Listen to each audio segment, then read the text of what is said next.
አዎ እንግዲህ በጣም በሚገርም ሁኔታ የወርቆች ዋጋ በየዕለቱ የተለያዩ ጭማሪዎችን በማሳየት ላይ ይገኛሉ ማለት ነው። ዛሬ ቀኑ ጥቅምት 14 2018 ዓ.ም ከብሔራዊ ባንክ ያገኘናቸው መረጃዎች ስለዚህ የወርቅ መረጃ ምን ይላሉ የሚለውን የምንመለከት ይሆናል። በተጨማሪም ደግሞ በወርቅ መሸጫ ሱቆች ላይ አማካኝ የሆነው የዛሬ እንዲሁም ደግሞ አፕዴት የሆነው ወቅታዊ የወርቅ መግዣና መሸጫን በዚህ ቪዲዮ ላይ የምንመለከት ይሆናል። ታዲያ ለዚህ ቪዲዮ ወይም ደግሞ ለዚህ ዩቲዩብ ቻናል አዲስ ከሆናችሁ ቻናሉን ሰብስክራይብ ማድረግ፣ ላይክ በማድረግ እንዲሁም ሼር በማድረግ አብሮነታችሁን ታሳዩን ዘንድ እየጠየቅን ቀጥታ ወደ መረጃዎቹ እንሄዳለን። የምናሳያችሁ ሁልጊዜ እንደምናደርገው ካራቶቹን እንዲሁም ደግሞ አዲስ ከሆናችሁም እንግዲህ ምናልባት የካራቶቹን ፒዩሪቲ ሌቭል የወርቅ ንጽህናውን የማታውቁ የወርቅ ንጽህናውን እንነግራችኋለን። በተጨማሪም ደግሞ በአሜሪካ ዶላር በስንት ዛሬ እየተሸጡ እንደሚገኝና በኢትዮጵያ ብርም ጨምረን የምንነግራችሁ ይሆናል። ታስታውሱ ከሆነ በተለይ የሰኞ አካባቢ ከ4-5 ቀን በፊት ማለት ነው እጅግ በጣም ከፍተኛ የሆነ ጭማሪ የተስተናገደበት የወርቅን ገበያ ስንመለከት ነበረ። የሱን ልዩነት ለማየት ወደኋላ ገብታችሁ ቻናሉ ላይ የተለቀቁትን ቪዲዮዎች መመልከት በቂ ነው። ለምሳሌ ብንመለከት ዛሬ ላይ የ24 ካራት የፒዩሪቲ ሌቭል 99.96 በአሜሪካ ዶላር 132 ከ21 የሚሸጠው በአርብ ቀን ላይ እየተሸጠ የሚገኘው በ130 ዶላር ነበረ ወይም ደግሞ በኢትዮጵያ ብር በ20 ሺህ አካባቢ ነበር። የዛሬው መረጃ እንደሚያመላክተው ከሆነ ግን የተወሰነ ልዩነት አለው ማለት ነው። እሱን ጨምሮ እንግዲህ ከ14 ከታችኛው ካራት ወደ ላይ ካራቶቹን እየጨመረን የወርቁንም ጥራት እየጨመረን በአሜሪካ ዶላር እንዲሁም በኢትዮጵያ ብር እንደሚከተለው እንነግራችኋለን። የምንጀምረው ከታችኛው ካራት ሲሆን ለምሳሌ የ14 ካራቱ ፒዩሪቲ ሌቭሉ ስንት ነው ካላችሁኝ 47.46 ሲሆን በአሜሪካ ዶላር 77 ከ12 80 ነው በምሽት ላይ የሚገኘው።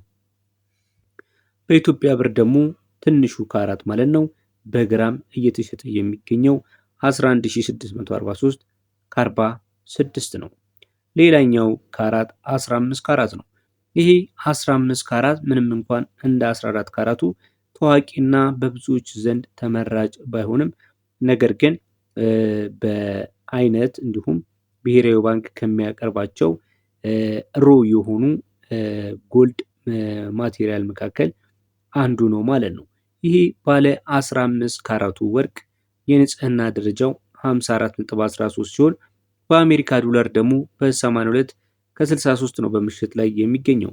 በኢትዮጵያ ብርስ በግራም በስንት እየተሸጠ ይገኛል ካላችሁኝ በ12475 ብር ከ13 ይሸጣል ማለት ነው። ሌላኛውን ካራት ስንመለከት የምናገኘው ባለ 16ቱን ካራቱን ነው። ይሄ ባለ 16 ካራቱ 60.38 ንጽህና ደረጃ ሲኖረው በአሜሪካ ዶላር 88 ከ15 ነው እየተሸጠ የሚገኘው። በኢትዮጵያ ብር ደግሞ በ13306 ብር ከ71 እየተሸጠ ነው የሚገኘው። ሌላኛው ካራታችን ባለ 17 ካራቱ ሲሆን የንጽህና ደረጃው 66.26 ነው በአሜሪካ ዶላር። ይህ ባለ 17 ካራቱ ስንት ቢሸጥ ጥሩ ነው? በኢትዮጵያ ብር በ14138 ከ49 ነው እየተሸጠ የሚገኘው። በአሜሪካ ዶላር ደግሞ በ93 ብር ከ65። ሌላኛውና እጅግ በጣም ተወዳጅ ሆኖ በተለይ ደግሞ በምዕራቦች ዘንድ በአሜሪካ፣ በካናዳ በወርቅነት በጣም ተወዳጅነትን ካተረፈው የወርቅ ካራት የምንመለከተው ባለ 18 ካራቱን ነው። ይህ ባለ 18 ካራቱ ለምን ተወዳጅና ተመረጠ ካላችሁኝ ደግሞ አንደኛው ምክንያት 71.81 ነው የወርቅ ንጽህና ደረጃው። ሌላው ከ29 በላይ የሆነው ሌሎች ማዕድናትን ወይም ደግሞ እንደ ነሐስ፣ እንደ ኒኬል እንዲሁም ደግሞ የተለያዩ የመዳብ ማዕድናትን የያዘ የወርቅ አይነት ስለሆነ ጥንካሬው እጅግ በተለይ ደግሞ ለእጅ ቀለበት እንዲሁም ለብራስሌት ለመሳሰሉት ተመራጭ ስለሆነ ተወዳጅነትን አተርፏል ማለት ነው። ይህ ባለ 18 ካራቱ በኢትዮጵያ ብር በ14970 ከ16 ነው እየተሸጠ የሚገኘው። በውጭው ምንዛሪ ደግሞ በ99 ከ16 እየተሸጠ ይገኛል። ተመልካች አድማጮቻችን እንግዲህ እየነገርናችሁ ያለ ነው በዛሬ ቀን የተከናወነውን በወርቅ ገበያ እየተሸጠ ያለውን የገበያ ዋጋ ነው እየነገርናችሁ ያለ ነው። እንግዲህ ከታች የነገርናችሁ የወርቆችን ዋጋ በላያቸው ላይ ማሰሪያ ማለት ነው ከ2500 እስከ 3500 አማካይ ዋጋ በመጨመር በተለያዩ ሱቆች እንግዲህ እንደ መከራከር ችሎታችሁ ልታገኛቸው ትችላላችሁ ማለት ነው። ወደ ቀጣዩ ካራት እንሄዳለን። ስንሄድ የምናገኘው ባለ 19 ካራቱን ነው። ይህ ባለ 19 ካራት ንጽህና ደረጃው 77.08 ሲሆን በአሜሪካ ዶላር በ104 ብር ከ37 ነው እየተሸጠ የሚገኘው። በኢትዮጵያ ብር ደግሞ በ15801 ብር ከ84 እየተሸጠ ይገኛል። ሌላኛው ካራት ባለ 82 ካራቱ ነው። ይህ ባለ 82 ካራቱ በአሜሪካ ዶላር በ110 ከ1826 ሲሸጥ በኢትዮጵያ ብር ደግሞ በ16633 ከ51 እየተሸጠ ይገኛል።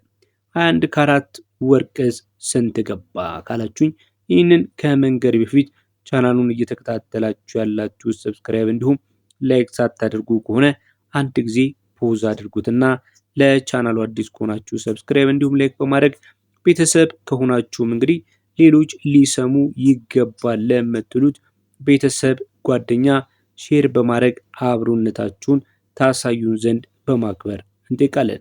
የዛሬው የ21 ካራት ዋጋ በኢትዮጵያ ብር ስንት ነው ካላችሁኝ በ17465 በ19 እየተሸጠ ይገኛል። የዚህ መሸጫ ዋጋ እንግዲህ ብሔራዊ ባንክና በአካባቢው ባሉት የመሸጫ ሱቆች መሆኑን ልብ ማለት ያስፈልጋል። ይህንን ወርቅ ወስዶ ለማሰራት ለተለያየ ዲዛይን እንግዲህ ለማሰራት የእጅ ወይም ደግሞ የአንጥረኛ ዋጋ ከ2500 እስከ 3500 ይፈጃል ማለት ነው በግራም ማለት ነው። ሌላኛው ካራታችን የምንመለከተው እዚህ ጋር ባለ 22 ካራቱን ነው። ይሄ ባለ 22 ካራት 91.39 የወርቅ ንጽህና ሲኖረው በአሜሪካ ዶላር በ121 ብር ከ20 የአሜሪካ ዶላር ነው እየተሸጠ የሚገኘው። በኢትዮጵያ ብር ደግሞ በ18296 ከ87 እየተሸጠ ይገኛል ማለት ነው። እንቀጥላለን። በመቀጠል የምንመለከተው ባለ 23 ካራቱን ሲሆን ባለ 23 ካራቱ እጅግ በጣም ንጹህ ወርቅ ማለት ይቻላል። ንጹህ ወርቅ ማለት ስላችሁ እንግዲህ በናይትሪክ አሲድ ተፈትኖ በሚያልፍበት ሰዓት ላይ ምንም አይነት የቀለም ለውጥ የማያሳይና እጅግ ቢጫ የሆነ እንዲሁም ደግሞ በጣም ምንድነው የሳሳ አይነት ቀለል ያለ በጣም ቀለል ያለ ከ21 ካራቱ የተሻለ የወርቅ ደረጃ ነው ማለት ነው። ከ24 ካራቱ ግን ያንሳል። ለምን ብትሉኝ ይሄ የንጽህናው ደረጃው 95.73 ነው። 24 ካራቱ ደግሞ ኦልሞስት 100 ወይም ደግሞ 99.96 ስለሆነ ማለት ነው። ባለ 23 ካራቱ በአሜሪካ ዶላር በ126 ከ71 ይሸጣል። በኢትዮጵያ ብር ደግሞ 19128 ከ54 ነው እየተሸጠ የሚገኘው። እንግዲህ ይህን በምንመለከትበት ሰዓት ላይ ምን አይነት ጭማሪ እንዳሳየ እንግዲህ መረዳት አያዳግትም ማለት ነው። ከፍተኛ የሆነ ጭማሪ ነው። በተለይ ከትላንት ቀን ጋር ሲነጻጸር በግራም እንግዲህ 200 እና ከዛ በላይ ጭማሪን እንዳሳየ መረጃችን ያመላክታል። ሌላኛው እንግዲህ ሙሉ በሙሉ ንጹህ ወርቅ የሚባለው ባለ 24 ካራቱ በአሜሪካ ዶላር በ132 ከ21 እየተሸጠ ሲገኝ በኢትዮጵያ ብር ደግሞ 19960 ከ22 ነው። የዛሬው የወርቅ ገበያ በብሔራዊ ባንክና በመሰሎቹ የሱቆች መረጃ እንደሚያመለክተው ከሆነ ማለት ነው። እንግዲህ እነዚህን ወርቆች ወስደን ለተለያዩ አይነት ዲዛይን ማሰራት የምንፈልግ ከሆነ በተደጋጋሚ እንዳልኳችሁ በትንሹ ማለት ነው በግራም ከትንሹ ካራት ብንነሳ ከ14 ካራት ጀምሮ ቢያንስ 2500 የእጅ ሊያስከፍሉን ይችላሉ ማለት ነው። ያንን ከግምት ውስጥ በማድረግ መሸጥና መግዛት እንድትችሉ የቀረበ መረጃ ነው ይሄ ማለት ነው። ስለተከታተላችሁንና እስካሁን አብራችሁን ስለሆናችሁ እያመሰግንን እንግዲህ ሰብስክራይብ ማድረግ ሼር ማድረግ አይረሳ። በተጨማሪም ደግሞ ጥያቄ አስተያየታችሁን ኮመንት መስጫው ላይ ጻፉልን። በተቻለ መጠን እንመልሳለን። ሰላም